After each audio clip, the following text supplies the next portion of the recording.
Hello అండి అందరికీ. ముందు నుంచే పిల్లలకి హెల్తీగా అలవాటు చేయాలి అని నేను కొన్ని ఛానల్స్ అయితే ఫాలో అవుతూ ఉంటాను.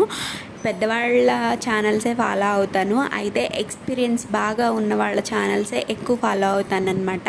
ఇక మంతెన గారివి అయితే ఫుడ్ విషయంలో అన్ని హెల్తీ హ్యాబిట్సే అలవాటు చేయాలి అని చెప్తారు కదా, వాటిల్లో నేను ఒకటైతే చూస్ చేసుకుంటానన్నమాట. మార్నింగ్ బ్రేక్ఫాస్ట్లోకి వచ్చేసి మా పాపకి ముందు రోజు నైట్ నానబెట్టిన పల్లీలు ఇస్తాను. అంటే ఇవి పచ్చివండి, ఆ పచ్చివే 2 స్పూన్ల వరకు నానబెట్టేస్తానమాట. ఇక 4 బాదం పప్పు, దాంతోపాటు 4 డేట్స్ అనమాట. ఇవన్నీ తింటుంది అని కాదు, ఎప్పుడు ఇడ్లీలు దోశలు ఉప్మాలు తినే పిల్లలు ఒక్కరోజు సడన్గా ఇవి తినాలంటే తినరు, కానీ వీటిల్లో ఎన్నో కొన్ని తింటుంది.